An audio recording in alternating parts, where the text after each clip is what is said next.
There are moments in the grand narrative of scientific inquiry when the universe, in its quiet indifference, chooses to whisper a secret. Sometimes it does so with a cataclysm, a deliberate act of violence aimed at the heart of our assumptions. When the L-Cross spacecraft, a blunt instrument of human curiosity, purposefully plunged into the lunar surface, something profoundly unexpected unfolded.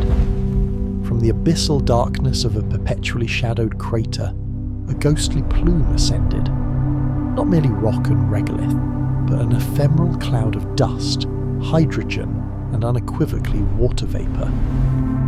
It was a sigh, a breath exhaled from a celestial body we'd long deemed sterile, a silent world finally beginning to speak. That controlled wound, inflicted by our own design, transformed what was once a source of scientific confusion into a moment of profound humility. For in that act of destruction, the cosmos revealed a deeper layer of its complexity, hinting at the enduring presence of elements fundamental to life itself. The implications echoed beyond the immediate lunar discovery. What potential impact could this revelation hold for Earth? For us, for our very understanding of cosmic origins? The moon, it became clear, was not the desolate, unchanging sphere we'd long envisioned. It still cradles untold secrets, buried deep within its ancient shadows and the relentless march of geological time. If you're ready to journey with us into this evolving tapestry of cosmic understanding, to unearth the unknown suspended in the vastness of space, then join us on this unfolding exploration. Tonight, we will lean in and listen to the profound narrative the moon is finally trying to impart. As the swirling dust of initial disbelief began to settle, it became our collective imperative to delve into this groundbreaking discovery. We must uncover its meaning not just for the distant lunar landscape, but for our home planet, for the trajectory of our future, and for the profound silence that hangs perpetually above us. Close your eyes for a moment.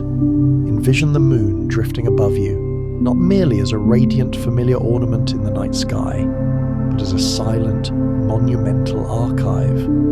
Its vast dusty plains are like countless pages, etched with histories long before Earth itself learned the delicate art of breathing. It is a chronicle of cosmic evolution, written in stone and starlight. For countless decades, every textbook, every astronomical treatise, every scientific consensus echoed the same unwavering certainty. The moon is dry, a stark, desiccated world composed solely of lifeless stone and an unforgiving vacuum. No serpentine rivers had ever carved channels across its pocked grey skin. No fluffy clouds had ever dared to drift across its alien horizon.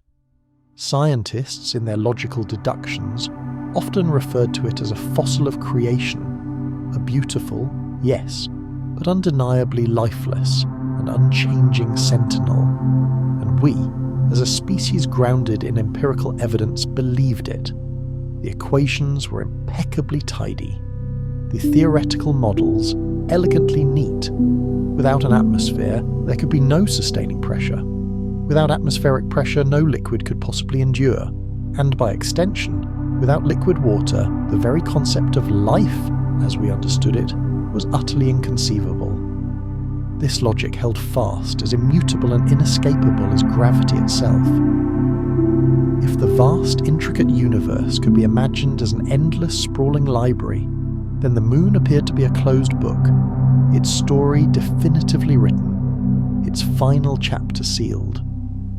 But science, in its profound and often unsettling essence, possesses a quiet, relentless habit of contradicting its own most confident pronouncements.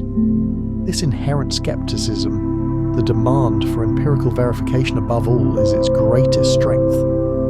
When the Apollo crews, pioneers in a nascent age of space exploration, returned to Earth with hermetically sealed boxes brimming with grey lunar soil, they brought back more than mere dust. Within those precious samples, meticulously guarded against contamination, were faint, almost imperceptible chemical traces, whispers of hydrogen bonds, spectroscopic signatures of hydroxyl groups, these molecular ghosts should not, by all established scientific doctrine, have existed in such an environment. Yet the instruments, cold and impartial, blinked their digital confirmations. The data, precise and unyielding, printed out its perplexing message. A small cadre of researchers, their curiosity piqued but tempered by years of ingrained dogma, hesitated. Still, the dominant consensus remained steadfast, a monolithic wall against contradiction. Contamination, they declared with a dismissive wave, a fleeting trick of Earth's pervasive atmosphere, perhaps a wisp of moisture introduced during handling on our humid home planet. To accept the radical alternative, that water, in some form, might genuinely survive in a place utterly stripped bare of air and pressure, would have demanded far more than just revising a few scientific papers. It would have necessitated a fundamental rewriting of more than one foundational chapter in humanity's self-assured certainty about its celestial neighbour. Pause here. Imagine holding that lunar sample in your gloved hand, its alien texture almost palpable. Each grain of that ancient dust, sharpened by eons of micrometeorite bombardment, is finer and more abrasive than shattered glass, immeasurably older than any mountain range that rises on Earth's dynamic surface.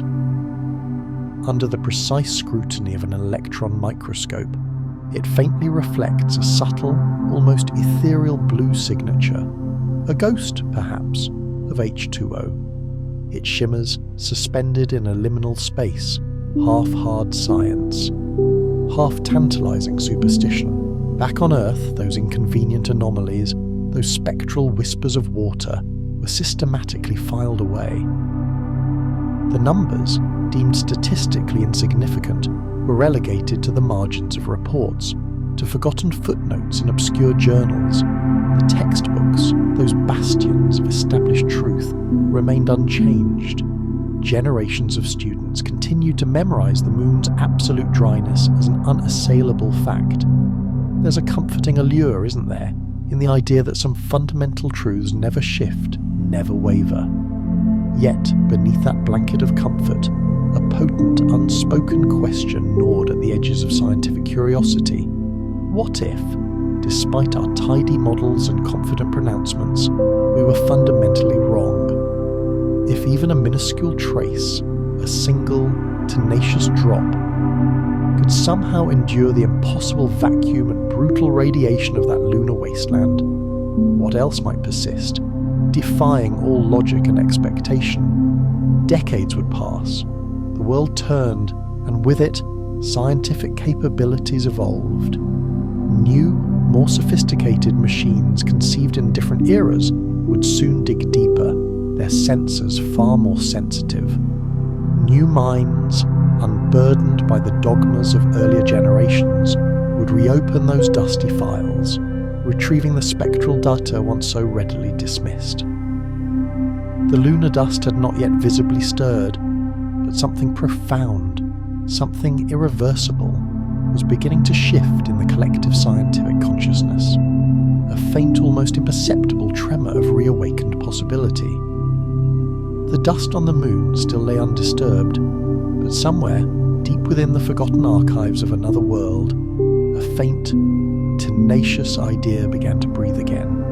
In the year 1976, as the triumphant echoes of the Apollo missions slowly faded into the hushed exhibition halls of museums, a different, quieter story began to unfold on the far side of scientific exploration. This was a narrative not broadcast in parades or celebrated in primetime television specials.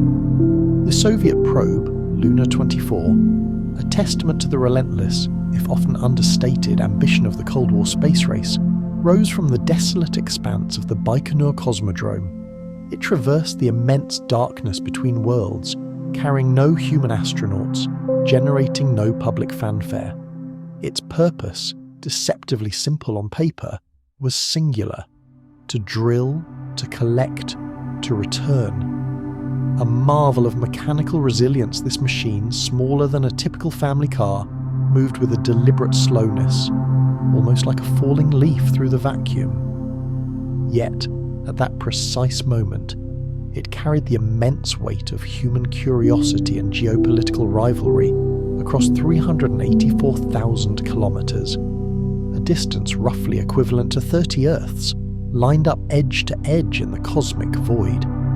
You can picture it now, a silver utilitarian instrument extending its drill bit, a metallic serpent 2 meters deep into the ancient lunar regolith. Dust, pulverized by eons of impact, would have sprayed upward in ethereal slow motion, each individual grain taking a full second to drift and settle back onto the vacuum-silent surface.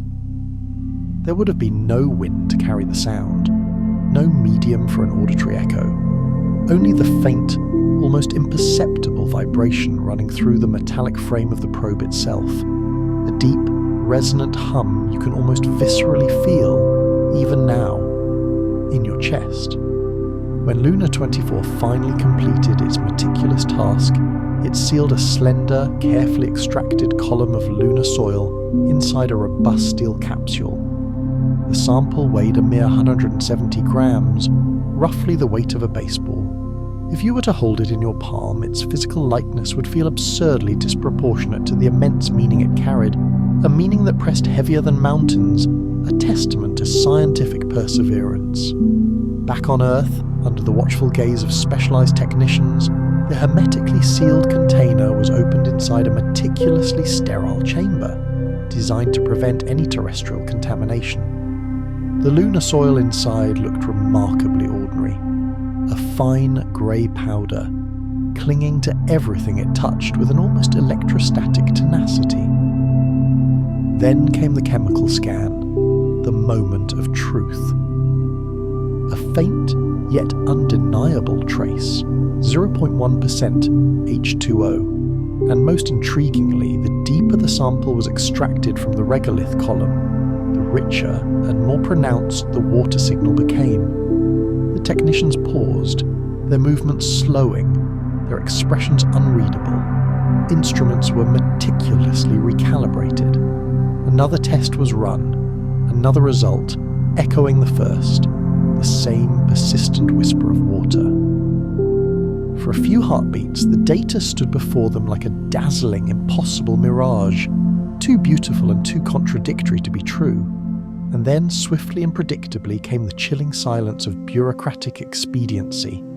The conclusion, delivered with an almost clinical detachment, was swift and conveniently familiar: contamination. Moisture, perhaps, from the capsule itself, or lingering atmospheric humidity from the lab air during handling. This explanation, prefabricated and readily available, seamlessly fit the established doctrine. It restored a comforting sense of order to a universe that had momentarily threatened to become unsettlingly complex. But curiosity, once genuinely awakened, does not readily slip back into slumber. Somewhere in that sterile, fluorescent-lit lab, a young chemist, perhaps less steeped in the old dogma, stared at the spectrogram longer than the others.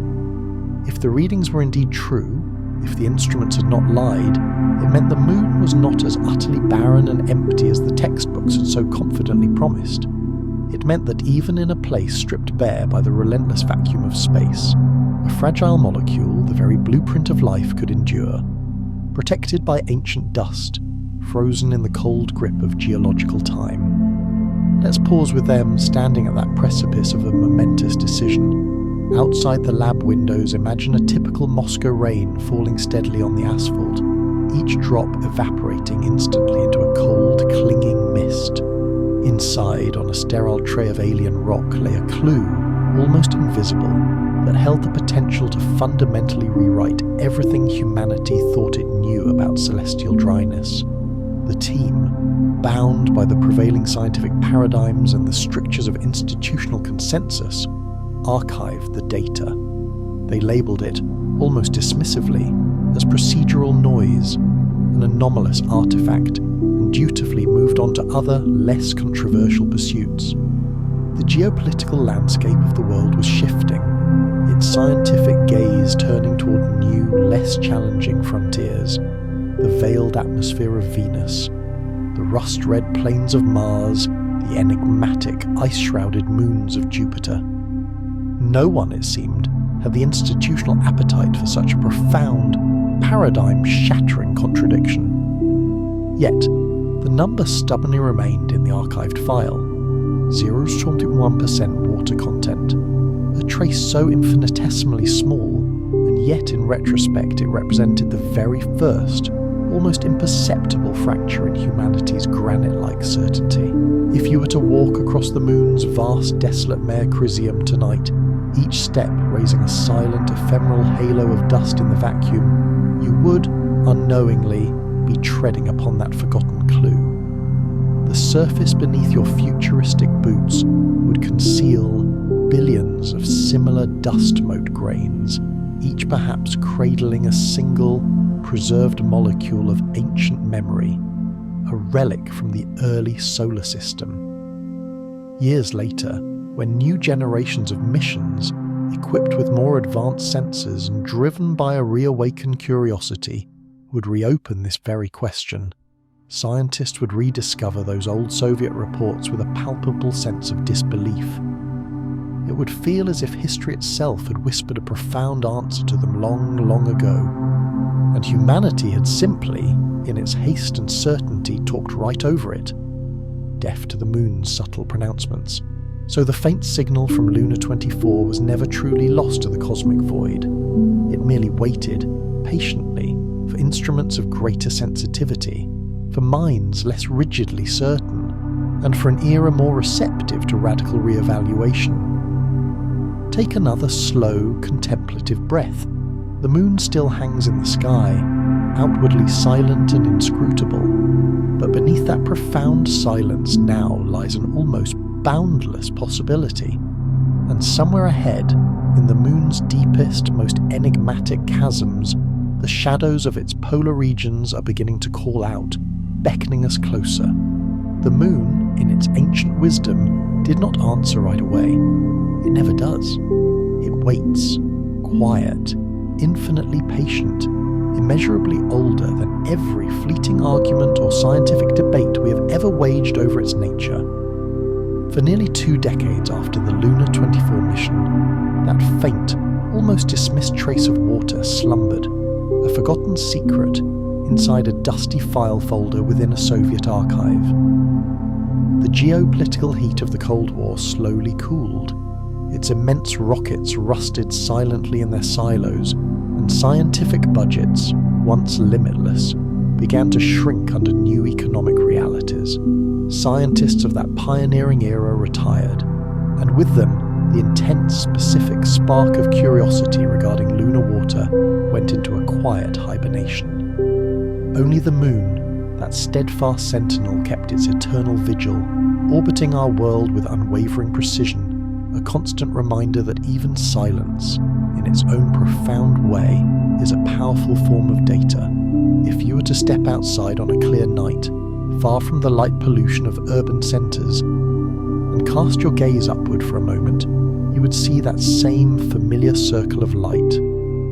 That luminous disk has been repeating its precise orbital path around Earth for over 4 billion years. Each painstaking revolution is in essence a measurement, a clockwork observation. Each perfectly cast shadow is a precise timestamp in the cosmic calendar. While we, as a species, often rush headlong toward definitive conclusions, the moon drifts on, unmoved by human urgency, unhurried by our impatience, ceaselessly teaching us the slow, profound grammar of true discovery.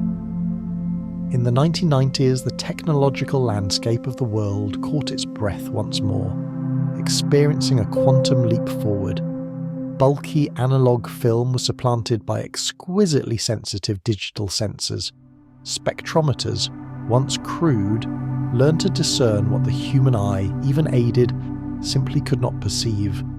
Towering, room-filling computers of the past shrank, condensing their immense processing power onto humble desktops. And suddenly, the old, archived lunar data, the very same data that had been dismissed, began to look strikingly different. A few young, intrepid researchers, many of whom had been mere children during the heroic Apollo era, open those long-forgotten archives. What they found, buried deep within microfiche slides optimistically labelled non-significant, was astonishing. The water readings, faint as they were, still shimmered like a persistent pulse beneath layers of digital dust. They meticulously ran new simulations, checked and rechecked instrument calibrations, and rigorously compared isotopic signatures. The convenient explanation of contamination no longer held. It could not explain the consistent, undeniable pattern. The abundance of hydrogen consistently increased with depth, precisely as Lunar 24 had demonstrated. The signal remained faint, undeniably, but it repeated with a statistical consistency too robust to be dismissed as mere error. Let's walk with them for a moment. Picture a dim, quiet laboratory, perhaps in Moscow or Houston or Berlin. Screens glow with a pale, ethereal blue light against the enveloping darkness. A forgotten coffee mug trembles almost imperceptibly beside a softly whirring spectrometer, its internal mechanisms patiently processing raw data. Someone exhales slowly, a long drawn-out breath, watching numerical values climb steadily on a display, their face etched with quiet, almost reverent disbelief. Outside, the world might be a cacophony of urgent politics and relentless news cycles. But in here, within the hushed sanctity of scientific inquiry, time itself seems to dilate, each fleeting second stretching out like the immense crater-strewn distance between two distant celestial bodies. Science, you see, often moves like that, not in sudden, dramatic leaps of revelation, but in decades of hesitant questioning, incremental advancements, and the stubborn persistence of an unanswered anomaly. A new hypothesis whispers its tentative suggestion into the void. The raw data from a previous generation answers in the precise, unambiguous language of a new era's technology. Progress, more often than not, is the profound art of meticulously rereading and re-evaluating what we once too readily dismissed. When these re-examined results began to surface again, presenting their compelling, albeit still tentative, evidence, skepticism, that essential guardian of scientific rigour, returned with renewed force. The preeminent scientific journals demanded even more conclusive proof. Major space agencies, now cognizant of the potential implications, clamoured for fresh, dedicated missions. Yet, something subtle, almost imperceptible, had fundamentally shifted in the underlying discourse. Instead of reflexively asking, "Is there any water on the moon at all?" scientists driven by this new data began to reframe their core inquiry. Where, precisely, could it be hiding? How much? And in what form? That pivotal change, from outright denial to a proactive, focused curiosity, marked the quiet, unassuming birth of an entirely new era in lunar exploration. Meanwhile, the moon itself remained majestically motionless, tirelessly turning its slow, ancient face toward the sun, indifferent to human debates. In its polar regions, deep, enigmatic craters, sculpted by impacts billions of years ago, harboured perpetual shadows. Sunlight, even at its most oblique, could never penetrate their profound depths, ensuring their chill endured for eons. Temperatures within these eternal twilight zones plummeted to an astounding 240 degrees Celsius, far colder even than the distant icy plains of Pluto, and infinitely colder than any human-designed experiment could easily simulate in a laboratory. A tantalizing thought emerged. If a comet, that icy harbinger from the outer reaches of the solar system, had ever struck the lunar surface, its frozen, pristine cargo might still be perfectly locked and preserved within those lightless ancient shadows. The idea was elegant, almost poetic in its simplicity. A celestial body's forgotten memory, a a pristine record of the early solar system, perfectly preserved in absolute perpetual darkness. Pause here. We are standing, in our minds at least, at the very rim of such a crater now. Beneath our imaginary boots lies dust immeasurably older than Earth's primordial oceans, a testament to cosmic time.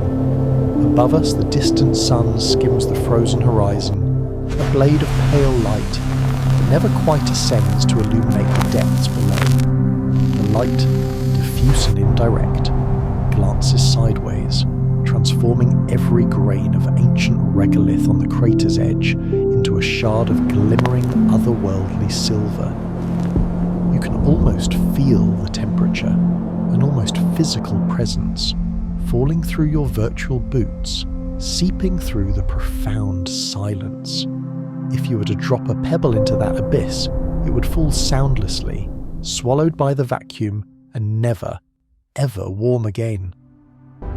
That precisely is where science truly learns humility, in the profound realization that some fundamental truths, some ultimate answers, demand a geological patience beyond human comprehension. During this transformative period, a new generation of sophisticated orbital probes began to meticulously map the moon's surface with unprecedented, breathtaking detail.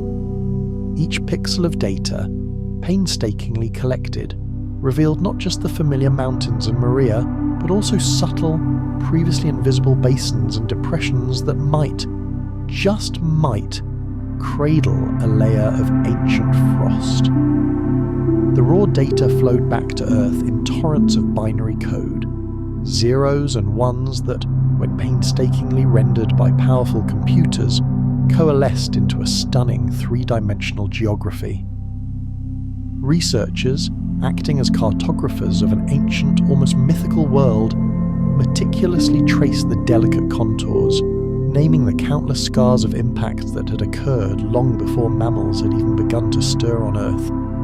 And yet, every breakthrough, every new layer of detail still circled back to the same fundamental question that Lunar 24 had so quietly, so persistently whispered decades earlier. Was there truly water in its pristine EH2O form, or merely the ghost of it, ephemeral hydroxyl groups or hydrogen-bounded minerals? Back on Earth, these debates filled conference halls, a vibrant intellectual theatre of opposing theories. Some argued vehemently that even if water did exist, it would be chemically bound within the regolith, rendered utterly unusable for any practical purpose. Others countered, asserting that over billions of years, through the relentless bombardment of micrometeorites and the constant drizzle of hydrogen from the solar wind, significant quantities of water ice could indeed accumulate and persist. The conversation had irrevocably shifted. It was no longer a question of mere possibility. It had evolved into a rigorous debate about quantity, about the optimal methods of extraction, and crucially, about definitive proof.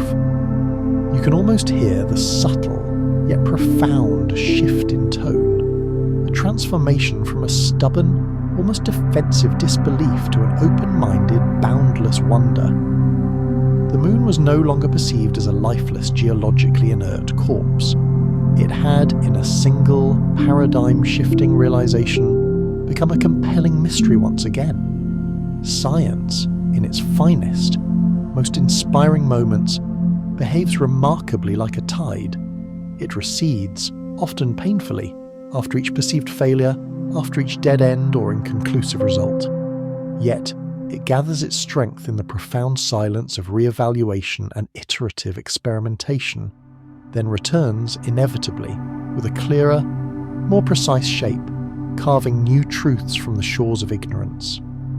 Between the pioneering, if misunderstood, mission of Lunar 24 and the next generation of advanced orbiters, a full 2 decades elapsed, a period that felt like the slow, deliberate inhale of a planetary body, gathering its cosmic breath. When the exhale finally came, it carried with it not just new missions, but new, exquisitely sensitive sensors and a powerful, renewed sense of hope. But before we follow them into that next era of discovery, let's rest for a moment in this interstitial interval, the profound, often overlooked space between questions and their eventual answers. It is easy, in our modern world of instant gratification, to forget that waiting, that patient, deliberate observation, is an intrinsic and indispensable part of any truly profound discovery. Even the vacuum of space in its terrifying emptiness waits for photons to arrive, for dust to settle, for a remote probe to eventually land. Close your eyes once more. The moon is still above us, as patient and enduring as ever. Somewhere, in that seemingly endless silence, the resilient molecules of water that survived every cataclysmic impact, every brutal freeze, every scorching dawn, are still holding their breath. And down here, with bated anticipation, so are we. The moon continues its silent vigil, endlessly patient. Even when our instruments are momentarily dormant, even when no discernible signal traverses the immense void of space, it steadfastly turns the same familiar face toward us, eternally half in radiant light, half shrouded in enigmatic shadow. That profound shadow, those deepest, most ancient obscurities, are precisely where our journey now leads. Close your eyes for a moment. In your mind's eye, we are standing at the very precipice, the jagged rim of one of those colossal craters. The sun, a distant searing disk, hangs impossibly low, barely skimming the frozen horizon like a blade of molten gold. Its relentless light, however, cannot, will not penetrate the chasm below.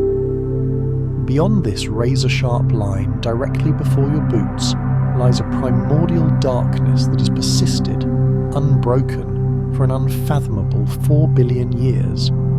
Scientists refer to these enigmatic voids as permanently shadowed regions, or PSRs. They owe their existence to a unique celestial quirk.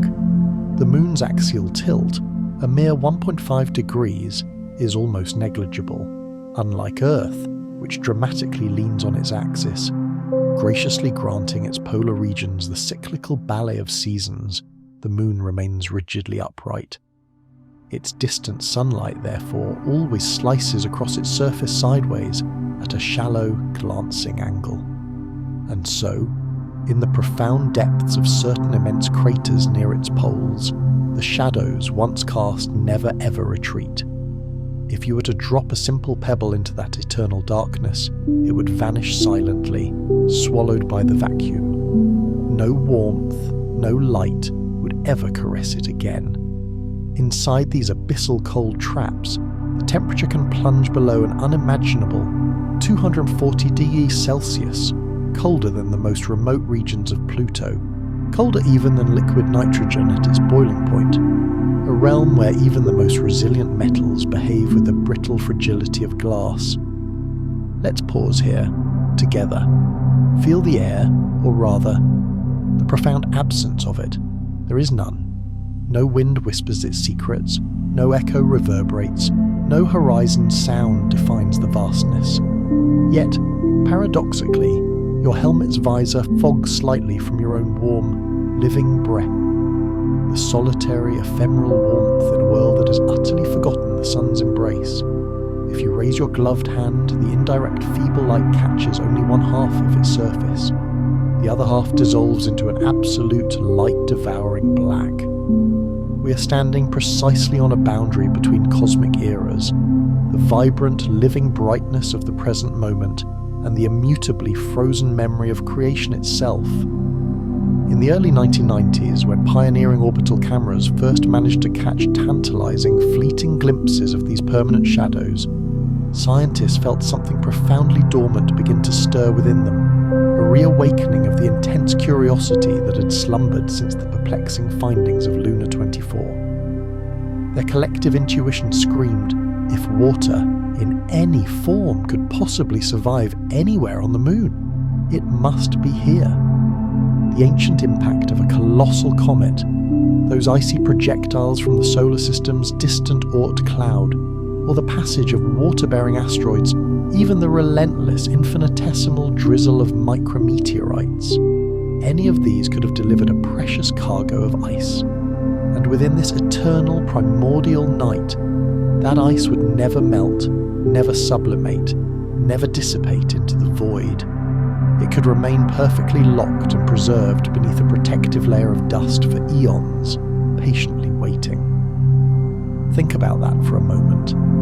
Every celestial body, just like Earth, possesses its own vast deserts and its hidden wells. Earth jealously guards its water in its immense life-sustaining oceans. The Moon, it now seemed, might conceal its own precious reserves in the very absence of light, in places so utterly dark, so brutally cold, that time itself appears to be frozen, suspended in an unyielding stasis. To explore such an extreme, hostile region is far from simple. Solar panels, the lifeblood of most spacecraft, fail instantly without sunlight. Cameras, designed for illumination, struggle to resolve anything in the impenetrable gloom. Batteries, subjected to such extreme cold, die with alarming rapidity. Even advanced orbiters circling hundreds of kilometers above could only discern fragments. Thin, fleeting arcs of reflected light barely tracing the jagged rims of these craters. The rest, the vast hidden interior, remained a realm of mathematical guesswork, a topography painstakingly built from the subtle nuances of shadow. But for these intrepid scientists, that very impossibility, that daunting challenge, became the ultimate allure. The colder, the darker, the more utterly inhospitable the environment, the greater the statistical chance that pristine, ancient water ice might genuinely persist. No sun, no warmth, no evaporation, only the profound, tantalizing possibility of water preserved by billions of years of darkness. And that singular possibility, that tantalizing hypothesis, was more than enough to fundamentally redraw the entire map of lunar exploration and reorient humanity's aspirations in space. Now, as you gaze across this crater's enigmatic edge, remember what we, in our limited perception, interpret as darkness may in fact be the universe's most perfect form of preservation. Inside those profound shadows might lie the oldest water in our entire solar system, pristine molecules that predate the very emergence of life on Earth itself. In a profoundly poetic sense, the Moon was meticulously keeping a priceless sample for us, long before we even understood how to formulate the question, how to truly ask for it. Take another slow breath. The fading light of the sun is now retreating behind you. Ahead lies a cold so utterly pure, so absolute, that it could effortlessly store eternity within its icy grasp. And that, precisely, is where the next monumental discovery will begin to unfold. The vast crater before us knows no sunrise. Its only illumination is the faintest whisper of reflected light. As ethereal and fragile as breath on glass, we stood at its jagged edge, watching the distant sunlight die, unable to ever touch the floor far below. Now we descend. Our boots sink slightly into a fine, ancient powder, regolith that has never, for billions of years, known the embrace of warmth. There is no sound here, no air to carry it. Every motion, every minute adjustment feels like a profound secret, a silent ballet. Only the subtle vibration of our steps passes through the soles of our shoes, a barely perceptible tremor that dissipates before it can ever form an echo. Down here, time itself moves with a different, almost alien cadence. There are no days, no nights, no weather to mark its passage, no noise to punctuate the hours. Everything you perceive, if seeing is even the appropriate term in such profound gloom, belongs to a temperature that almost defies existence. The instruments, those impartial arbiters of cosmic reality, register it as an unimaginable 240 degrees Celsius. Numbers, of course, are woefully inadequate to convey such an extreme. At that brutal level, ordinary steel would shatter like fragile porcelain. Even the atoms locked inside rock slow to an almost imperceptible crawl, merely whispering their existence instead of dancing with vibrant energy.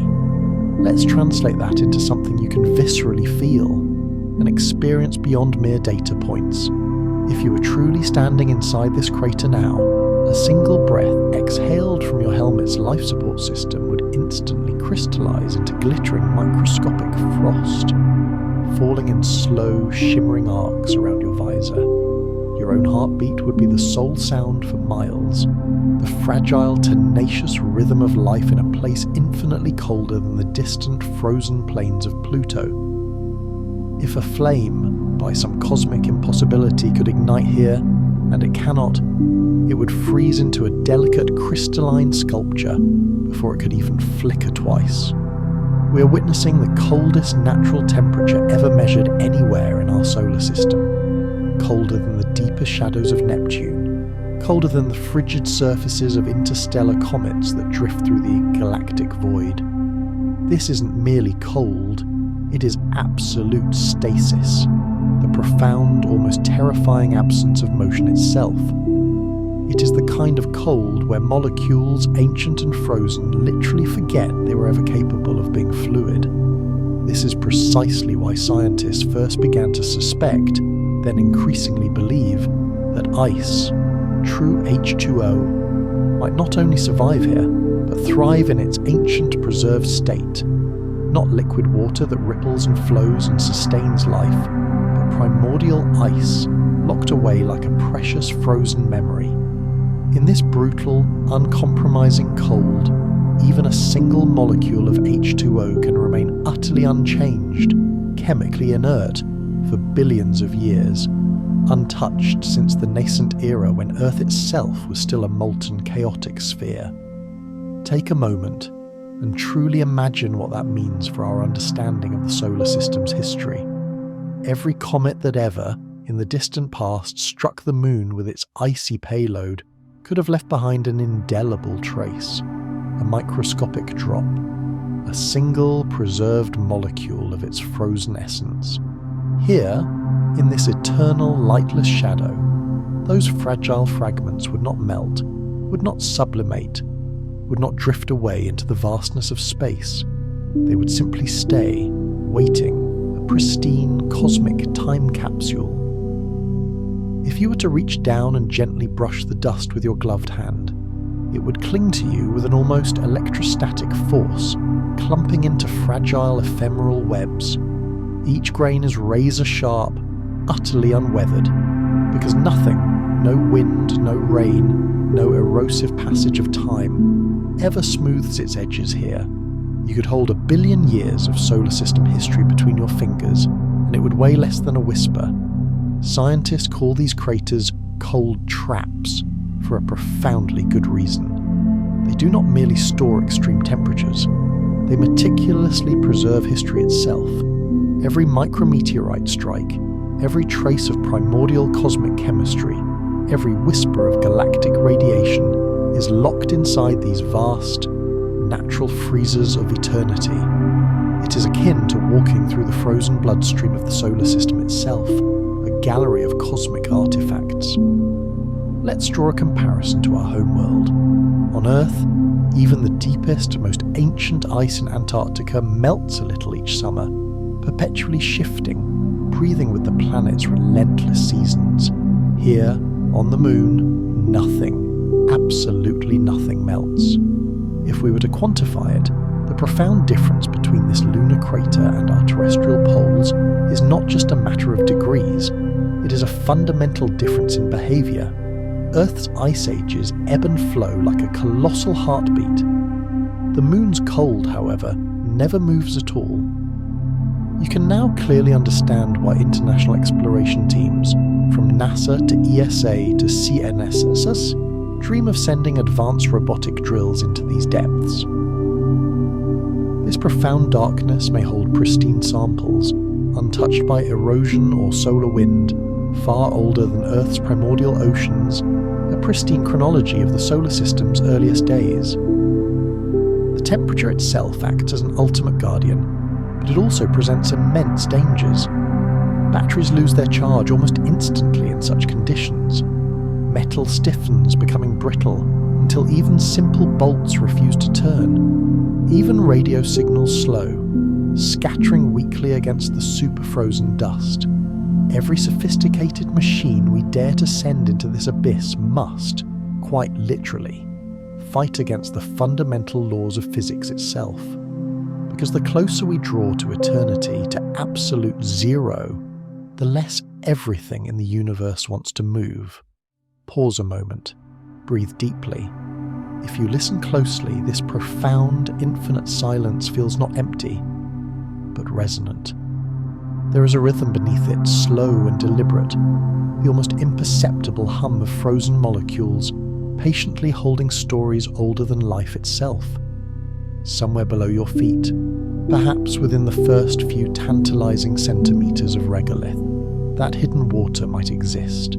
Ancient ice, pristine and untouched since the very birth of the moon. To reach it, to truly unlock its secrets, we will require more than mere equations.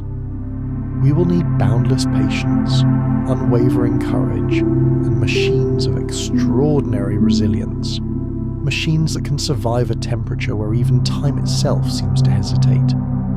As we slowly climb back toward the crater's rim, the sunlight once again catches the edge of your visor.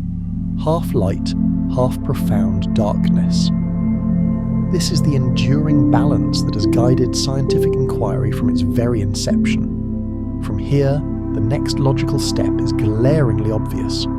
If this absolute cold can meticulously protect ice for eons, then these enigmatic shadows are undeniably worth chasing, and that relentless chase will inevitably lead us to the first audacious machines that dare to peer down from orbit seeking the invisible. The profound shadows have imparted one crucial, undeniable lesson. Where warmth ends, preservation begins. If that absolute darkness truly cradles substantial quantities of ice, it transcends mere scientific curiosity. It becomes a resource. And in the unforgiving, logistics-driven realm of space, resources, particularly water, equate directly to survival. Imagine yourself now, an astronaut standing at the very edge of the lunar pole, a solitary figure against the cosmic backdrop. The Earth hangs majestically above the distant horizon, a vibrant blue half-coin, exquisitely frozen in the absolute blackness of space. Every precious drop of water you drink, every vital breath of oxygen you exhale, every spark of electrical energy that keeps your life-sustaining suit operational, all of it was painstakingly launched from that tiny, distant blue world, 384,000 kilometers away. Each litre of water costs thousands of dollars, if not tens of thousands, to deliver to lunar orbit. Each precious kilogram of payload must be rigorously justified. Now, envision the transformative impact of discovering abundant ice here, not as a mere decorative curiosity, but as a practical, readily available utility. That single realization would fundamentally change everything. Water, you see, is far more than simple hydration. It is the very essence of life support, a versatile construction material when combined with regolith, and, crucially, it is raw rocket fuel, waiting patiently to be split into its constituent elements. Hydrogen for powerful thrust, oxygen for breathing, and power generation. In one elegant equation, the moon could irrevocably transform from a distant, rather than fleeting destination into a vital, self-sustaining refueling station for journeys far beyond. No sunlight, no warmth, no evaporation. We articulated that before. But now, add a fourth, revolutionary line. No absolute need to bring everything, every single drop, from Earth. That singular, profound realization reshaped the entire strategic goals of lunar exploration. The poles, once considered too frigid and too remote to matter significantly, suddenly became the most valuable, strategically critical real estate in our entire solar system. Every nation and major space agency with an ambitious eye on space began, almost immediately, to adjust its long-term maps and mission objectives. Because where there is demonstrably accessible ice, there can be the promise of permanence, of self-sufficiency. Let's momentarily shift our perspective and think like an engineer, meticulously planning a future lunar outpost. To establish a viable, long-term lunar base, you require a continuous supply of oxygen to breathe, potable water to drink, and hydrogen for reliable power generation. Each of these critical resources can be efficiently extracted directly from lunar ice, using either focused solar energy or compact nuclear heat sources. 1 metric ton of frozen lunar water could theoretically sustain a small crew for months. 10 metric tons could provide the vital propellants to launch a spacecraft from the Moon, propelling it beyond lunar orbit, perhaps toward a Mars, or even further still into the deeper solar system. This is the quiet, unassuming revolution the Moon's brutal cold was hiding all along.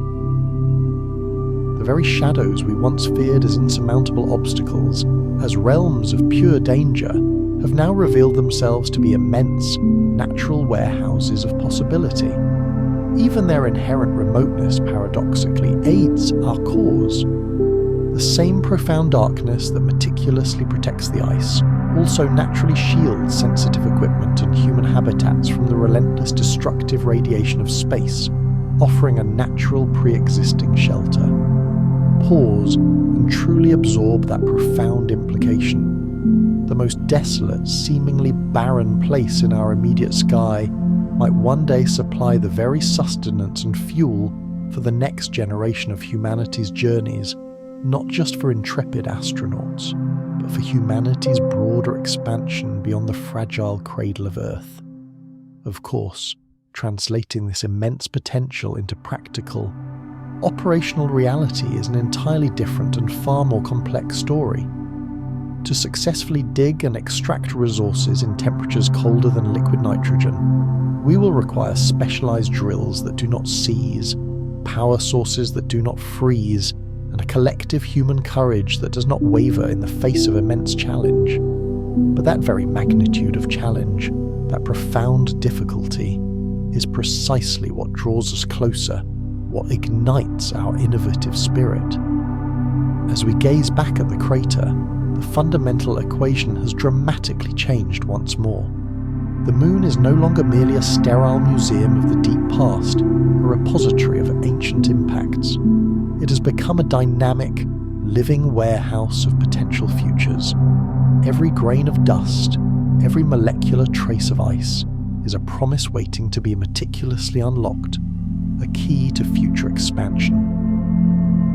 And somewhere beneath that frozen, shadowed horizon, the very first tentative blueprints for a permanent human presence, for a thriving lunar civilization, are already being conceptualized and waiting to be realized. From the frigid, ancient craters far below, our eyes now turn upward, toward the future. The machines, our tireless proxies, will soon take our place on the lunar surface. But before anyone could even begin to dig, to physically extract, we first had to learn how to truly see without touching. That monumental, almost ethereal task belonged not to human astronauts, but to the silent, tireless watchers circling hundreds of kilometers above the grey pockmarked plane, the orbiters. Picture the 1990s. Human boots, those iconic symbols of early lunar exploration, had long since vanished from the lunar dust. What remained?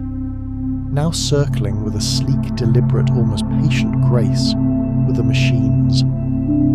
One of them, Clementine, an early pioneer, spun quietly in its meticulously plotted polar orbit. Its advanced sensors blinked rhythmically in ultraviolet and infrared wavelengths, meticulously painting the first truly complete digital portrait of the Moon's enigmatic surface. No human painter's brush, however skilled, could have ever reached such remote edges, such profound depths before. Clementine's raw data revealed a strange, previously unseen geometry of light and shadow at the lunar poles. Certain deep craters, observed over its month-long mapping mission, simply never brightened, not once. Mathematically, by all known models of lunar illumination, they should have received at least some glancing light. Geometrically, they simply did not. That undeniable mismatch, simple, quiet, yet utterly irrefutable, served as the very first concrete confirmation that permanent darkness, absolute absence of light, genuinely existed on the moon. The sun's immense boneyard, it turned out, was very real indeed. Engineers back on Earth stared at these newly generated maps, genuinely puzzled. Where there should have been some degree of brightness, the pixels remained stubbornly, profoundly black. A black so utterly deep that it absorbed even reflected light, a vacuum of photons. These perpetually dark areas immediately became the prime suspects for harbouring water ice. They were quickly nicknamed cold traps, a term not merely poetic but astonishingly literal. The very geometry of these craters, their depth and orientation, physically trapped the absence of heat, ensuring eternal chill. A few years later, another critical mission arrived, Lunar Prospector, lighter, faster, and crucially, equipped with a sophisticated neutron spectrometer, a revolutionary device specifically designed to detect hydrogen, the telltale unambiguous fingerprint of water. It began meticulously sweeping over these same polar regions, tracing invisible signals across the lunar soil. At first, the results appeared to be nothing more than static, random peaks and valleys in the hydrogen count. But as days slowly turned into weeks, distinct, persistent patterns began to form. A bright, almost luminous outline appeared around the lunar poles. Where there was profound shadow, there was also a discernible signature of hydrogen. And where there was hydrogen, perhaps finally, there was definitive water. Let's pause for a moment. Imagine watching this unfold from a dimly lit mission control center. Screens glow with a pale, ethereal green light, numbers slowly, steadily climbing. The quiet, almost reverent excitement in the room feels too fragile, too momentous to be spoken aloud. No cheering, no immediate headlines, just the raw data accumulating pixel by pixel like morning dew. Still, scientific doubt, that ever-present and essential counterpoint to hope, persisted. Hydrogen, after all, doesn't always mean water. It can exist in many other forms, trapped within the molecular structure of minerals, or bonded to oxygen as hydroxyl, and the orbital instruments, however advanced, could not yet definitively tell the difference between these subtle forms. It was akin to hearing a faint, almost indecipherable echo through a thick veil of static. Real, yes, but utterly impossible to decode with absolute certainty. Science, in its uncompromising pursuit of truth, demands immense patience. Each successive orbit meticulously refined the map, narrowing the bright zones of hydrogen to just a few square kilometers. Each line of complex code drew humanity incrementally closer to the truth, yet never quite allowed it to fully grasp or touch it. By the conclusion of Lunar Prospector's mission, the accumulated data suggested a staggering figure: tens to hundreds of millions of metric tons of potential water ice. Enough, theoretically, to supply every future lunar outpost, enough to fuel humanity's bold journeys far beyond the moon. But for the moment, it remained a tantalizing hypothesis, meticulously constructed from spectral analysis and fervent scientific hope. From the extreme cold traps of the lunar poles to the logistical implications of resource utilization, we have now begun to glimpse what water ice could truly mean for our future in space. And now, through the distant, impartial eyes of these orbiting machines, we finally catch a clearer, albeit still incomplete, glimpse of where it might actually be located. And yet, the picture remains frustratingly incomplete. Hydrogen, as we've learned, is a mere whisper, not a full, unequivocal voice. Take a slow, deliberate breath. In the profound silence that permeates the space between orbits, the tireless machines continue their endless circling.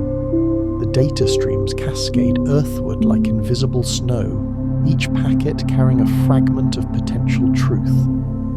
Above the enigmatic shadows, we patiently wait for something stronger, more definitive than a mere signal, something that can irrevocably transform abstract theory into concrete visible reality. The orbiters continued their tireless circling, their exquisitely sensitive senses tracing invisible, intricate lines across the lunar poles. From far above, the moon presented a facade of serene calm, its profound silence often mistakenly interpreted as a symbol of cosmic simplicity. But beneath that calm, behind the veil of data, the numbers were beginning to argue amongst themselves. From Clementine, we received the precise geometrical patterns of permanent darkness. From Lunar Prospector, a map of hydrogen peaks, glowing like faint beacons around the poles. Each mission, each independent instrument, seemed to perceive a slightly different truth. Each meticulously collected dataset told a story that almost fit, but never quite aligned perfectly. Back on Earth, dedicated teams of scientists and analysts meticulously compared results, poring over gigabytes of raw telemetry. The maps they found did not align perfectly. The hydrogen hotspots shifted subtly yet persistently, depending on the specific instrument used, on the precise orbital altitude, and even on the exact time of day the data was processed. For some, the accumulating evidence appeared highly persuasive, a clear indication of lunar water.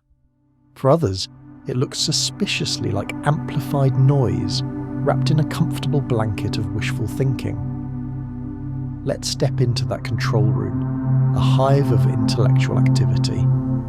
Banks of monitors hum softly, their soft light illuminating rows of analysts leaning forward, their faces bathed in a pale, ethereal blue glow. They are not watching a movie. They are witnessing a profound scientific disagreement unfold in real time.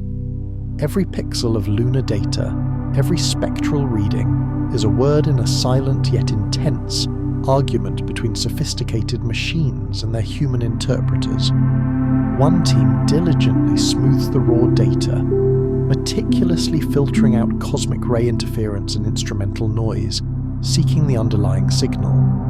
Another team insists on preserving the raw counts, arguing vehemently that such corrections might inadvertently erase the faint crucial signal itself.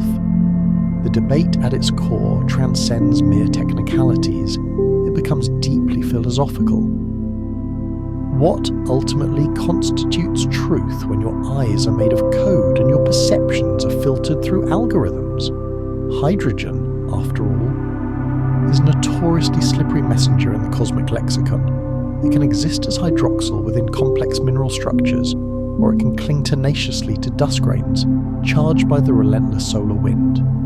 It possesses the uncanny ability to mimic the presence of water without ever forming a liquid drop. To an orbiting spectrometer, these subtle distinctions blur into the same ambiguous, bright pulse. Think of it this way. You're attempting to detect the presence of fog from a high-flying airplane at midnight, not by direct sight, but by meticulously listening for how the air subtly absorbs a faint whisper. That, in essence, is the arduous challenge of lunar spectroscopy. The deeper the scientists delved into the complex layers of numbers, the more elusive, the more frustratingly ephemeral the truth became. Even the temperature factor, the intricate way cold traps interacted with the neutron counts, created distortions and ambiguities. If the ground was excessively cold, hydrogen atoms due to quantum effects slowed their atomic response, further confusing the sensitive sensors. The readings could, theoretically, suggest the presence of ice where none existed, or conversely conceal it where it was thickest. Every model, every hypothesis seemed simultaneously both right and wrong. Too much smoothing of the data, and you risk losing the faint signal entirely. Too little, and you merely amplify the noise, obscuring any truth. It was a profound paradox, meticulously carved in binary code. Meanwhile, the world outside those hushed labs clamoured for definitive answers. Budgets, public headlines, and the fierce competition among rival space programs demanded absolute clarity. Is there water or not, was the insistent question. But science, in its patient, methodical way, does not move on demand. It moves in slow, deliberate spirals, each orbit bringing it incrementally closer to understanding, but never quite completing a full definitive circle. One exasperated engineer, in a now famous memo, wrote, "We have evidence of hydrogen, not of ice. We're detecting the possibility of a possibility." That single sentence, in its eloquent frustration, captured everything that was at stake. It was a mirror held up to the very essence of human curiosity, determined yet inherently uncertain, and, crucially, unafraid to live with profound ambiguity. Allow yourself to drift there for a moment, suspended above the moon, above the clamour of the debate, watching those tireless orbiters glide through invisible mathematics. They ceaselessly scan the same ancient craters, perpetually collecting fragments of proof that stubbornly refuse to settle into a neat, coherent picture. Every orbit, it seems, ends precisely where it began. Every new data set, however meticulously collected, raises more questions than it definitively answers. Still, there is something profoundly beautiful in that relentless iterative process. Even in the midst of confusion and uncertainty, progress, however incremental, softly hums. Every line of data, flawed and ambiguous as it may be, inexorably narrows the overarching mystery. And somewhere, nestled between two conflicting maps, between two diverging interpretations, lies the elusive truth, the faint, persistent fingerprint of water, too infinitesimally small to directly see, yet too stubborn and significant to disappear entirely. Soon, this period of patient, arduous data accumulation would give way to decisive action. If data alone could not speak clearly, then perhaps a direct, undeniable impact would. The next mission, therefore, would not merely observe from a distance. It would physically touch the moon, directly. A deliberate, controlled collision, meticulously designed to make the invisible, finally, unequivocally visible. Take a slow, anticipatory breath. The numbers, those silent arbiters of truth, are still arguing amongst themselves, but the profound silence that hangs between them is beginning to sound like an urgent, undeniable anticipation. The decision, bold and fraught with uncertainty, had already been reached. If the sheer volume of data, however meticulously collected, could not provide us with an absolute, unequivocal truth, then humanity, in its boundless audacity, would gamble with uncertainty itself. From the hushed, data-filled laboratories where graphs and numbers dominated every screen, a different, more visceral kind of courage began to emerge, one that did not patiently wait for perfect evidence, but rather acted decisively despite its profound absence. No remote image, no sophisticated drill, no exquisitely sensitive instrument could definitively tell us what truly lay beneath those enigmatic, perpetually shadowed lunar depths. And yet, behind that pervasive silence, humanity, driven by its innate drive for understanding, did what it always does when confronted with insurmountable doubt. It moved forward, regardless of the inherent risks. Imagine this scenario: a dimly lit conference room, late at night. Expansive maps of the lunar poles are projected onto the wall, meticulously dotted with abstract blue zones of probability, hinting at potential water ice. Someone, his voice quiet but resolute, ventures the idea: if we cannot observe it directly, perhaps we should make it visible. The room falls into a profound, almost electric silence. It is a statement that is simultaneously both a terrifying risk and an irresistible invitation. To prove, once and for all, what the tantalizing but ambiguous data could only suggest, NASA conceived a truly audacious, almost suicidal experiment. A spacecraft designed for destruction would intentionally crash into the moon. Its engineered death would, paradoxically become our moment of profound vision. The sheer force of the impact would explosively throw vast plumes of dust and vapour high into the glancing sunlight, thereby allowing orbiting spectrometers, positioned as cosmic witnesses, to directly taste the hidden contents of that deep shadow. It would be science by profound sacrifice. Think about the gravity of that decision for a moment. Years of meticulous engineering, millions of precious dollars, countless hours of human ingenuity, all meticulously designed for one fleeting instant of cataclysmic destruction. A single, magnificent plume of debris rising majestically from the primordial darkness. Everything, every hope, every hypothesis depended entirely on what that ephemeral, illuminated cloud would reveal before it inexorably faded back into the vacuum. That mission would soon be christened El Kairos, the Lunar Crater Observation and Sensing Satellite. But long before the world knew its name, before the final heart-pounding countdown even began, its underlying logic was starkly simple. If we cannot decipher the subtle language of the numbers, then let us make the moon speak in an undeniable, unequivocal roar. In this pivotal moment, science ceased its patient observation. It became an outright wager, a high-stakes gamble against the unknown. Step closer, now, into that very mindset. You can almost viscerally feel the intense tension, the palpable friction between boundless hope and gnawing doubt. One side whispering, "What if it works? What if it's true?"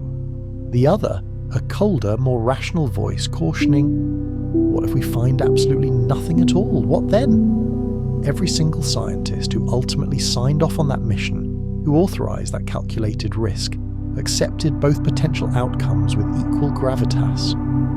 If El Kairos unequivocally revealed the presence of water, it would irrevocably alter the entire direction of future space exploration. If it failed, if the plume offered no conclusive evidence, it would still, crucially, carve a deeper path of knowledge out of the immense wilderness of ignorance.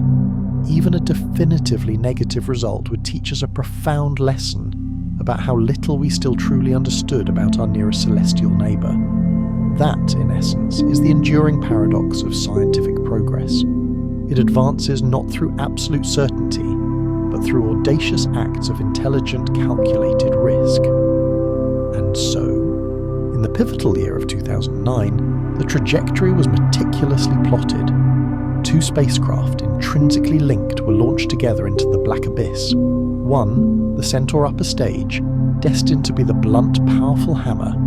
The other, the L-Cross Shepherd spacecraft, a lean, vigilant observer, the silent witness. They would orbit together, then separate, one plunging to strike, the other strategically positioned to watch, to record. In that meticulously crafted plan lay everything that humanity does best: the insatiable hunger to truly see, the audacious courage to intentionally destroy in order to profoundly understand, and perhaps most humbling, the quiet, persistent admission that we are still, fundamentally, guessing at the universe's grand design. This is precisely where the story of abstract data ends, and the visceral, undeniable story of direct impact begins. For the very first time, the moon would not merely reflect the distant sunlight passively. It would, in a spectacular moment of controlled chaos, reflect our insatiable curiosity, scattered outward through a monumental plume of dust. A singular, deliberate moment of chaos transformed instantly into irrefutable evidence. The wager had been placed. The countdown had commenced, its final seconds ticking away into the void. And as the powerful engines ignited, pushing the spacecraft into the infinite blackness, humanity collectively leaned closer to its glowing screens, ready to witness what absolute truth might truly look like when brutally illuminated by its own deliberate destruction. The wager was placed. Mere data, it was concluded, might not yield absolute certainty, but a direct impact just might.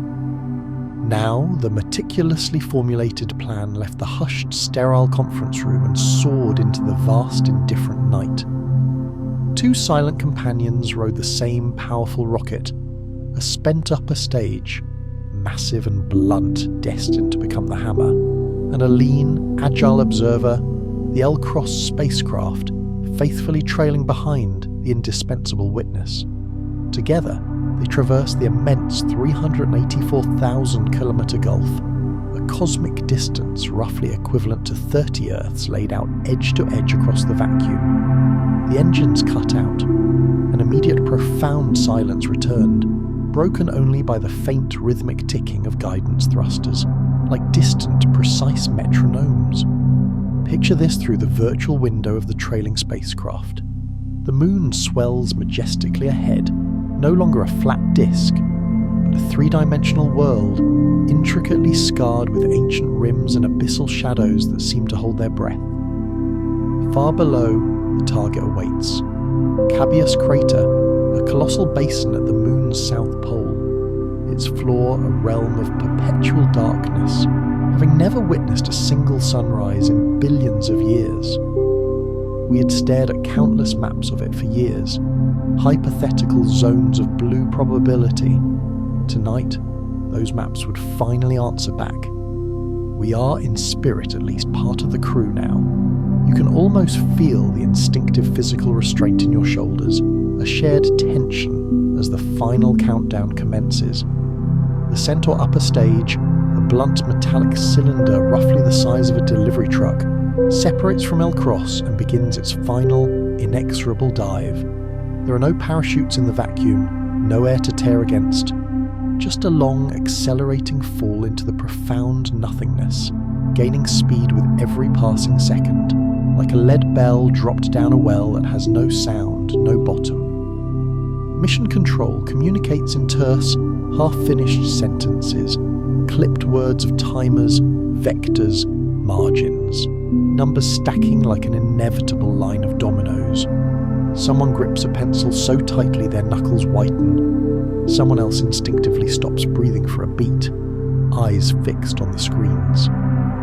In a typical stadium, a roaring crowd counts down from 10. Here, the entire planet listens in hushed anticipation, and no one dares to utter a single word. Think of the raw, immense energy contained within that falling shell. A cylinder, packed with its remaining propellants, carries a kinetic momentum equivalent to multiple tons of TNT. On Earth, a blast of that magnitude would topple city walls, shatter windows for miles.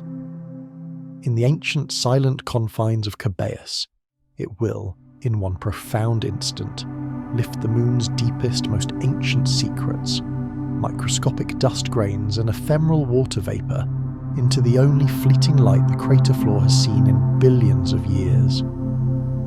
We cross the Terminator, that razor-sharp, immutable knife-edge boundary between perpetual day and eternal night. Sunlight skims the crater's rim like a diamond blade across dark glass. The Hammer, the Centaur, vanishes below that stark line. Then, a heart-stopping beat later, the Witness, L-Cross, dips its nose and faithfully follows. Impact.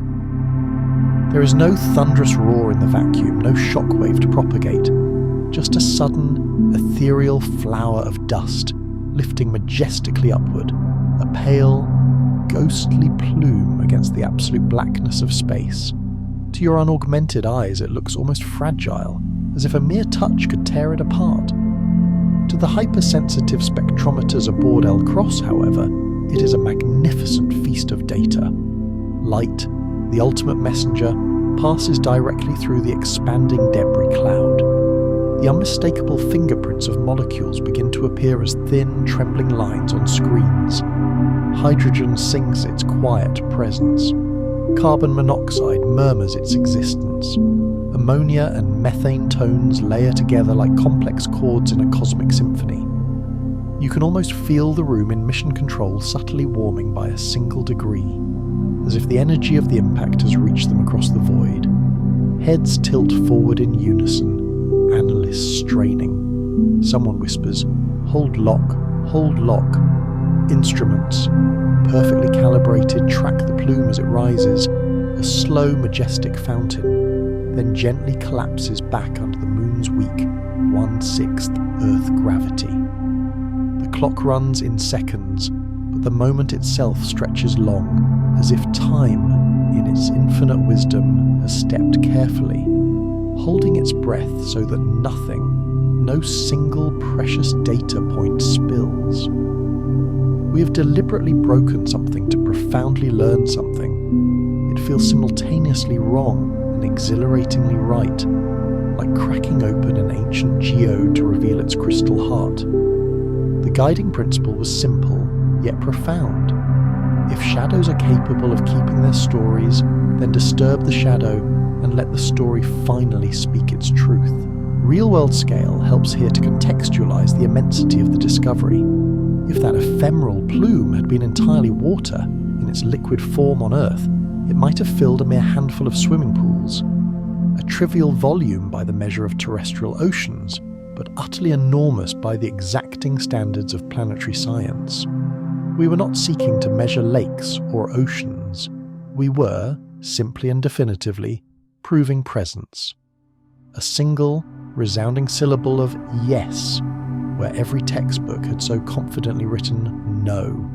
The witness craft, El Cross, sailed directly through the upper veil of debris, meticulously tasting the molecular content as it went. Detectors blinked furiously. Data streamed home across the immense void at the speed of light, and at the equally rapid speed of doubt dissolving into certainty. In mission control, breath slowly returned to normal. A chair creaked loudly under shifting weight. Pens, previously frozen in anticipation, began to move again, scribbling notes. We didn't just passively watch a collision. We caught it, stepped closer to the screen. The spectral lines stabilize, coalescing into irrefutable certainty. The plume undeniably carried water vapor, not merely stray, unbound hydrogen. The crater did not just function as a cold trap. It had meticulously protected ancient molecules that remembered cometary impacts, that bore the chemical signature of the young, tumultuous solar system.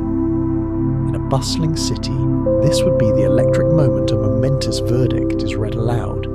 Here, it was a quieter, more profound word. Confirmed. A strange, complex emotion rolled through the control room and through us, witnessing it. A profound sense of triumph, tempered by an almost overwhelming humility. We had absolute proof, yes, but only from a single deliberate wound in a single ancient crater. How deep did the ice lie? How widespread was it? How patchy? How difficult to reach? Science, in its relentless progression, always advances by multiplying questions. Still, something utterly irreversible had occurred. The moon, long cast as a dry, geologically inert relic, had, in a single, magnificent moment, answered with a breath of water. A controlled, deliberate act of destruction had opened a door that patient, distant observation alone could never have unlocked. Take a slow, shared breath with the crew. The hammer, the centaur, is gone, completely spent in its service. The witness, El Cross, turns away, its immediate work not yet finished. More passes, more meticulous readings, more careful steps would inevitably follow. From this precise moment onward, the entire trajectory of lunar exploration fundamentally changed course. Before the resounding success of El Cross, there were, of course, failures, and those failures, in hindsight, were not only inevitable, but absolutely necessary. Every profound discovery, every paradigm shift begins as a faint echo that, for a time, goes unheard, misunderstood. But that clarity, that ultimate confirmation, did not come easily. Before that single, triumphant strike, there were others, quieter, lonelier missions that plummeted into the same profound darkness and came back with nothing but silence. The first in 1996 was Lunar Prospector, It had, as we know, meticulously mapped hydrogen across the lunar surface, but its final, programmed act was intended to provide definitive confirmation. Engineers purposefully directed it toward the moon's south pole, hoping that the controlled crash would send detectable plumes skyward. In theory, powerful telescopes on Earth, and even other orbiting spacecraft, would catch a glimmer of water vapor, a faint, undeniable whisper of H2O in the fleeting light. But the dark lunar sky remained stubbornly empty. No shimmer, no plume, no definitive sign. The ancient crater swallowed the impact whole, like a breath never exhaled. If you were watching from the mission control room that night, you would have seen the monitors go dark one by one. No signal, no echo, no data, just the chilling silence of a promising idea dying. Think of that silence for a second. On Earth, a meteor the size of a car could light up the entire night sky with a spectacular fireball. On the moon, the very same event leaves nothing but a puff of dust. There's no air to carry shockwaves, no glowing plasma trail to trace the arc of failure. Everything vanishes within seconds, absorbed by the vacuum. Still, scientists learned something profoundly important from that initial failure. The moon absorbs impacts differently than Earth. It doesn't shout its secrets. It murmurs them subtly. If there were water, it might not leap upward in a brilliant flash. It might cling tenaciously to the dust grains, hidden, patiently waiting for precisely the right question to be asked with the right force at the right time. A decade later came Kaguya, Japan's proud lunar orbiter, a marvel of grace, precision, and equipped with the best optical instruments of its era. When its mission concluded in 2009, it too was meticulously guided toward the lunar surface for a controlled impact. Cameras on Earth and in orbit waited with bated breath for a telltale bloom of dust to signal a pulse of hydrogen. Again, nothing. The impact, silent and unseen from afar, vanished into the moon's indifferent embrace. Picture this: a crater hundreds of meters wide, deep enough to swallow a skyscraper whole. If you could stand inside, the horizon would be a perfect ring of ancient stone, cutting off half the stars, creating an alien dome of sky. Every failed mission, every unanswered impact left a subtle scar somewhere in that endless grey plain. Small, almost invisible to the naked eye, yet each was a vital part of a larger, evolving conversation between humanity and the immense unknown. In the years between Lunar Prospector and L-Cross, the scientific frustration quietly built, a slow, insistent pressure. Every new proposal for an impact experiment faced the same piercing question: how many times can we hit something before we finally learn to listen? It's tempting, in hindsight, to label these earlier attempts as useless collisions, but each apparent failure, each non-result, meticulously tuned our understanding, the optimal angle of descent, precise timing of sunlight for observation, the required sensitivity of spectrometers. Even absence in science carries its own unique data. A non-result is still a result, refining the boundaries of our knowledge. So when L-Cross finally fell, it was not merely another impact. It was the cumulative sum of every quiet failure that preceded it, every missed flash, every unanswered question. We call them useless, only because we now possess the profound knowledge of what triumphantly followed. But the deeper truth is, science, in its patient, iterative way, is often built on such ruins. Each crater, each site of apparent failure, becomes both a tomb for old assumptions and a powerful, silent teacher for future endeavours. We return to the moon, therefore, but not just with flags planted in symbolic gestures or mere footprints left in the dust. This time, we come armed with kinetic momentum, with surgical precision, and with an unwavering faith, a faith that a deliberate, controlled crash can indeed speak volumes. The mission that irrevocably turned destruction into profound knowledge. Its name was L-Cross. the Lunar Crater Observation and Sensing Satellite. Picture yourself now a phantom presence inside the small spacecraft, no bigger than a delivery van, strapped tightly to a massive metal cylinder. The Centaur upper stage, a spent rocket, nearly 2 tons in weight. Together, you and the Centaur drift through the absolute blackness, 384,000 kilometers from the familiar blue homeworld, guided solely by the elegant precision of mathematics and the boundless reach of human hope.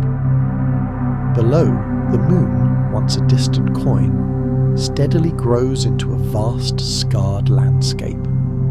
Your final destination, Cabeus Crater, a deep, ancient basin at the moon's south pole. Its interior, as we've explored, is colder than Pluto, perpetually shrouded in an eternal darkness. The mission plan, brutal in its elegant simplicity: send the Centaur down first, slam it into the crater floor at an astonishing 9,000 kilometers per hour, and then let L-Cross, the intrepid witness, fly directly through the erupting debris cloud to taste the invisible. Back on Earth, in a hushed, tension-filled control room at NASA Ames Research Center, rows of faces stare intently at glowing monitors. No one blinks. A few murmur numbers, their voices almost reverent. Telemetry stable. Target acquired. Go for separation. Every syllable is a prayer, meticulously wrapped in scientific protocol. Now, the two companions separate. The Centaur drifts ahead, silent, immense, inexorably obedient to gravity's cold, unwavering pull. L-Cross lingers behind, its array of cameras and sensors wide open, watching the inevitable unfold. We are falling with them. Look out the virtual window. The crater's rim gleams faintly where the distant sunlight barely grazes it, but inside is a blackness that seems to actively swallow light itself, a profound cosmic maw. 9,000 kilometers an hour. A fall faster than a rifle bullet, a motion that no air can resist, for there is no air. If this were Earth, the impact would rival a small tactical bomb. Here, in the vacuum, it will make no sound, only a magnificent blossoming plume of dust rising in ethereal slow motion. And then, it happens. Centaur meets the surface. A blinding flash erupts, almost instantly obscured by a titanic plume, spreading like a flower made of smoke and moonlight, rising an astonishing 10 kilometers high, wider than 3 national stadiums laid side by side. The darkness of Cabeus, for the first time in billions of years, glows with an unearthly luminescence. You can almost feel the vibration, the raw energy, echo through your chest, even though sound cannot travel here. L-Cross now dives directly into the expanding cloud, its senses wide open, keen as eyes adjusted to a new kind of dawn, a dawn of revelation. Every single photon of reflected light counts. Every line of data, meticulously recorded, holds the potential to change everything we thought we knew. In the control room, the previous tension-filled silence turns electric. Lines, vibrant and urgent, crawl across screens. Spectral signatures, faint and trembling at first, begin to resolve. A scientist whispers, his voice hoarse with emotion, "Hold lock, hold lock." Another answers, "Spectrometer online, we have data." Then, unmistakable peaks begin to appear, definitive signatures of hydrogen, oxygen, and irrefutably water vapor. The signals stack, overlap, sing their truth across the digital displays. A hand trembles visibly as someone carefully writes on the mission log, "Confirmed, H2O detected." Think of it this way. The entire plume contained only a few dozen gallons of water vapor, perhaps enough to fill 4 standard Olympic swimming pools. A trivial amount by any earthly measure, yet profoundly enough to rewrite 50 years of ingrained scientific assumptions. Water on the moon. This single discovery changes absolutely everything. It means we can drink here, we can cultivate food here, and one day we can sustainably stay here. Hydrogen, readily available from water, can be split into efficient rocket fuel. Oxygen, the other constituent, becomes breathable air. Together, they offer the profound promise of independence from Earth, a true lunar outpost that could launch ships deeper into the solar system without needing to painstakingly carry every single drop, every kilogram from our home planet. From 300,000 kilometers away, that discovery feels impossibly small, almost fragile, a mere whisper in the cosmic roar. Yet, in the burgeoning language of space exploration, it is utterly enormous, a fundamental shift from merely visiting to truly belonging. At Ames, the entire room slowly exhales, a collective, profound sigh of relief and wonder. A few people manage a tired, incredulous smile. One wipes tears from their eyes, their emotion raw. The tension held for decades dissolves into a quiet, almost sacred awe. They had watched failures pile up year after year for decades. Missions that vanished into absolute silence. Impacts that revealed precisely nothing. Now, for the very first time, the moon had answered, not with a roar, but with a clear, undeniable whisper of truth. A researcher, his fingers still trembling slightly, types into the mission log. For the first time, the moon spoke back. It isn't poetry, it's documentation. But in that sterile, precise phrasing lives something deeply tender, something uniquely human. We deliberately broke a piece of the moon open, and in that act of scientific violence we found not just dust, but profound ancient memory. Pause for a moment. Imagine standing now at the edge of Cabeus crater, looking down into the very wound where El Cross vanished. The dust has long settled, but somewhere beneath that disturbed surface, microscopic grains of frozen water glint like tiny scattered mirrors. Each one is unimaginably older than all of human civilization, a pristine fragment of comets that once rained down on a newborn Earth and an infant moon. Science had, paradoxically, to destroy in order to truly see, but in that very act of destruction, it discovered an echo of creation itself. Sometimes, to truly understand the universe, we must first profoundly disturb its ancient, pervasive silence. El Cross, the intrepid witness, did not survive its own monumental discovery. After its brief, triumphant flight through the plume, it too fell, joining its companion, the Centaur, in the same crater, its instruments going dark mid-transmission, sending its final data-laden breaths across the void. But the powerful signal it left behind was more than enough to awaken an entire dormant field of research. The moon was not dry after all. It was layered, complex, dynamically alive with subtle chemistry, just waiting to be meticulously mapped. That transformative realization opened the next breathtaking frontier. If water ice could unequivocally exist and endure in the profound shadows of the poles, could tantalizing traces also dance across the seemingly burning sunlit plains? Could fragile molecules rise and vanish with every lunar dawn, a rhythmic chemical ballet? Those new, profound questions would shape the next generation of missions designed not to crash but to listen, to sense, to observe with exquisite precision. And so, we leave Cabeus now, the site of a deliberate wound, a crater transformed into a cosmic classroom. The dust still lingers, a fine ethereal shroud, and through it we catch a glimmer, a faint reflection of ourselves, a species audacious enough to break the world a little, just to truly see how it shines, how it speaks its ancient truths. From the profound shadows of Cabeus, where El Cross found its whispered vapour, we now turn our collective gaze toward the light. If water, in its tenacious molecular form, could survive the eternal brutal darkness of those cold traps, could it also exist, however briefly, however fleetingly, beneath the moon's searing, unfiltered sun? For countless decades, the unwavering answer had always been a resounding, emphatic no. The moon's exposed surface, relentlessly bathed in harsh, unfiltered solar radiation, and utterly stripped of any protective atmosphere, should, by all logical deduction, be the absolute last place for water to linger.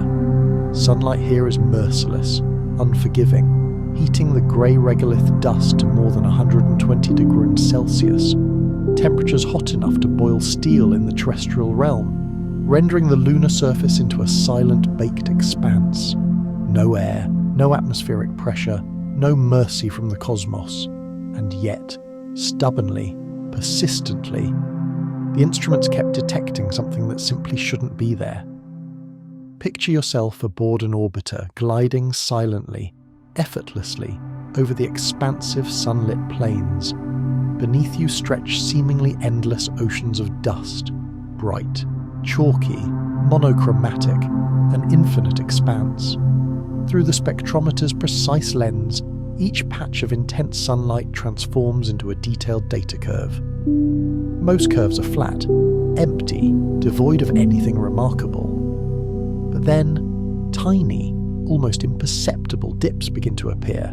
Narrow, distinct valleys in the reflected infrared spectrum. They shouldn't exist, and yet there they are, repeating again and again across vast swathes of the lunar surface. These were the unmistakable fingerprints of hydroxyl and, crucially, water molecules, detected not in the deep, shadowed chasms, but explicitly across the bright, intensely heated equatorial regions. It was first tentatively noticed by Cassini during its flyby, then independently, unequivocally confirmed by NASA's Deep Impact mission, and subsequently with even greater detail by India's Chandrayaan 1. 3 entirely independent missions utilizing 3 distinct types of sensors, all converging to tell the same improbable, almost unbelievable story. Sunlit lunar soil that somehow stubbornly held the chemical trace of water. At first, naturally, scientists steeped in decades of dry moon dogma dismissed these anomalies as contamination, perhaps instrument reflection, or stray moisture from terrestrial calibration processes. But the signal didn't just vanish. It exhibited an intriguing, almost rhythmic temporal variation, stronger in the cool lunar mornings, significantly weaker at the blistering lunar noon, and then, surprisingly, returning by dusk. That precise rhythm, that cyclical ebb and flow, was too strange, too precise to be mere error, too profoundly alive to ignore. We stand now virtually on the day side of the moon. Look down. The ground beneath your boots is shimmering, not with heat haze, but with the subtle dance of atomic activity. Each grain of dust is a shard of glassy rock, fractured by eons of radiation, electrically charged by the relentless solar wind. By lunar midday, the intense heat, amplified by the vacuum, forces the weak molecular bonds apart. Water, in its ephemeral state, disintegrates into its constituent fragments. By nightfall, as the ground slowly cools to a frigid 150 degrees Celsius, hydrogen and oxygen atoms freed by the day's heat miraculously rejoin in the profound silence. This constant cycle of loss and return, of evaporation and rebirth, is not weather as we understand it on Earth. It is a fundamental, elegant chemistry, breathing in a majestic slow motion. If the moon possessed a pulse, a rhythmic heartbeat, this would unequivocally be it. A heartbeat of molecules constantly forming and vanishing, every lunar day, each breath lasting a full 14 Earth days. You can almost hear it, a faint persistent whisper between the brutal extremes of heat and cold, between the relentless sunlight and the absolute vacuum. Think of it this way. On Earth, a delicate droplet of morning dew can vanish within mere seconds under the gentle warmth of the rising sun. On the moon, that very same fundamental process unfolds across the immense span of 2 weeks, spread over a world roughly 1/4 the size of our planet. yet just as rhythmically precise, just as chemically elegant. How could this be possible? One compelling theory points upward toward the constant pervasive assault of the solar wind. Streams of highly charged hydrogen protons, ejected relentlessly from the sun, constantly rain down onto the moon's unprotected surface. When these energetic particles collide with oxygen atoms already locked within the moon's silicate minerals, something profoundly miraculous happens. Chemical bonds form, break, and then reform, a fleeting cosmic handshake between pure light and ancient stone. The immediate result is hydroxyl, a molecular ghost of water, a transient molecule that lives for mere seconds, or perhaps a few days, before being torn apart again by the next scorching lunar sunrise. It is a strange, beautiful paradox to consider that sunlight, the very force that mercilessly destroys water on the lunar surface, is also simultaneously its creator. Here, the same fiery star that scorches the exposed regolith also gives it this fleeting chemical breath. You can almost feel the paradox shimmer in the intense heat, creation and evaporation dancing in the same relentless cosmic rhythm. Now let's step even closer, imagining the lunar surface at a microscopic scale, a jagged alien landscape of countless sharp shards and tiny cavities, each smaller than the tip of a needle. In these minute hollows, these tiny intricate nooks and crannies, shadows linger, even at the fierce lunar noon. They are the moon's smallest, most ephemeral sanctuaries, and inside them, the newly born water molecules, fragile and fleeting, hide for a moment longer, granted a brief reprieve before inexorably vanishing back into the vacuum of space. Sometimes the sun is not the only sculptor of lunar water. From across the vast interplanetary void, countless fragments of stone and metal, micrometeorites no larger than grains of sand, constantly drift into the moon's orbital path. They arrive at terrifying speeds, faster than rifle bullets, striking the surface thousands of times every single minute. Each impact is a tiny, localized explosion, briefly heating the soil to over 1,000 degrees Celsius for a single heartbeat, instantly melting dust into microscopic glass beads, releasing stored hydrogen and oxygen, then cooling back to absolute zero in mere seconds. Out of this constant microscopic chaos, new water molecules briefly emerge, only to dissolve and reform again as the local temperature fluctuates. If you could somehow collect all those fleeting ephemeral molecules, gather them meticulously before they escape into space, their total accumulated mass might equal a small terrestrial lake. Not vast enough to swim in perhaps, but certainly enough to sustain the audacious dreams of future human exploration, enough to profoundly matter. The moon, it turns out, is not dry at all. It is unexpectedly restless. Its water is not the water we know on Earth, not gushing rivers or majestic glaciers, but a ceaseless dynamic chemistry, a constant whisper of life's fundamental formula, playing out on a world seemingly devoid of life itself. Think of dew forming on the chilled window of a spacecraft, that thin, shimmering layer that fogs your reflection when you breathe against the glass.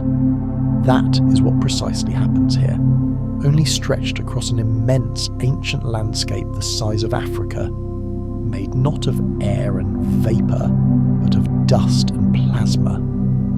When scientists meticulously modelled this dynamic process, they discovered a delicate, intricate balance, a ceaseless dance between energy and matter that never ever ends. Every time the solar wind impacts the surface, water is, in some form, created. Every time the intense solar heat rises, it is in some form destroyed or dissipated.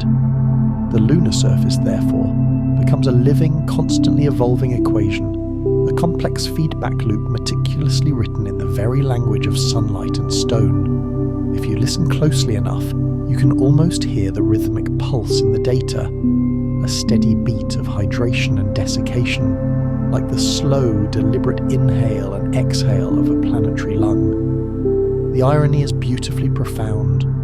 The same solar wind that incessantly strips away Earth's protective satellites, that corrodes delicate instruments, that paints our polar skies with shimmering auroras, is also, simultaneously, seeding the moon with these tantalizing traces of water. The same blinding star that scorches us in daylight is, in its silent, majestic indifference, writing molecules of life across a vast ancient desert of rock. We used to call this place dead. But perhaps death, in the boundless universe, is never truly absolute. Perhaps every world, every celestial body touched by the sun's life-giving light, carries its own quiet, complex chemistry, its own invisible, ephemeral drops of potential. The discovery of sunlight-born water irrevocably changed not just what we understood about the moon, but how we perceived it entirely. For the first time, scientists began to meticulously draw entirely new maps. Maps not of mere craters or mountains, but of subtle moisture, of dynamic hydration.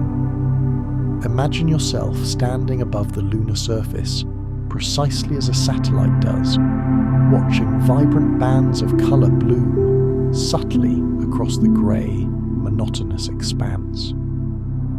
Where the equator once appeared dry and geologically inert, faint, ephemeral traces of blue now appear thin as mist, fading by noon, returning by dusk. Every orbit brings new, invaluable data. Every sunrise meticulously redraws the intricate contours of this hidden chemistry. What was once dismissed as a barren desert is now revealed as a living dynamic diagram of molecular activity. These hydration maps reveal complex patterns, like delicate veins beneath the dust, hinting at a hidden circulatory system. Near the poles, the signal is, as expected, strongest, steady, confident. But even the mid-latitudes whisper back their secrets. Thin films of hydroxyl stretching across hundreds of kilometres, their intensity subtly rising and falling like the invisible tides of an unseen sea. Each successive discovery reframes our understanding of the moon, transforming it not from a static, dead rock, but into a world of complex dynamic cycles. Fragile in its molecular scale, perhaps, but undeniably alive, in its own austere cosmic way, in constant motion. And with that profound shift, something else fundamentally changed. The scale and nature of our human ambitions in space. We used to search for a mere place to land. Now, with this new knowledge, we search for a place to stay. Every detected trace of water, however minuscule, reshapes that long-term plan. Where to build permanent habitats, how to effectively drill for resources, what precious reserves to diligently protect. If we can learn to efficiently gather what the solar wind and solar energy create each day, the moon could, conceivably, sustain itself. It could feed not just our robotic instruments, but our permanent human presence. Think of the immense logistical implications. If 1 metric ton of lunar soil holds only a few precious drops of water, we would require incredibly efficient machines that sift endlessly, tirelessly, extracting moisture grain by painstaking grain. But the ultimate prize, the profound reward, is freedom, fuel, oxygen, and life, without the astronomical cost and dependence on supply ships from Earth. In that critical arithmetic of survival, every single molecule counts. We are, in a profound way, witnessing the very first rudimentary sketches of lunar infrastructure, not yet drawn in metal and glass, but in the elegant language of chemistry and light. What was once only the imaginative realm of science fiction now flickers vibrantly on planning tables, hydrogen harvesters, sophisticated dust filters, advanced solar refining stations, all powered by the same light that both creates and, paradoxically, destroys lunar water. It is humbling to realise that what began as a faint, almost dismissed signal in a Soviet spectrometer decades ago has now evolved into a concrete, actionable blueprint for humanity's expansion beyond Earth. The moon's water map has become our new, indispensable compass. Every crater, every shadow, every illuminated ridge is no longer just sterile geography. It is profound, tangible potential. But even now, questions as always remain. If the moon carries this thin, dynamic layer of life's essential element, how precisely does it manage to hold on in such a harsh environment? How deep does this hydration genuinely go before it ultimately vanishes into the absolute vacuum? And if water exists here, on our nearest celestial neighbour, could it also drift in these same ephemeral forms across other airless worlds, Mercury, asteroids, the enigmatic moons of Mars? The answers to these profound questions will define more than just one world. They will define the entire next era of human exploration, an era not driven by a frantic race for flags, but by an urgent, necessary quest for sustainability across the solar system.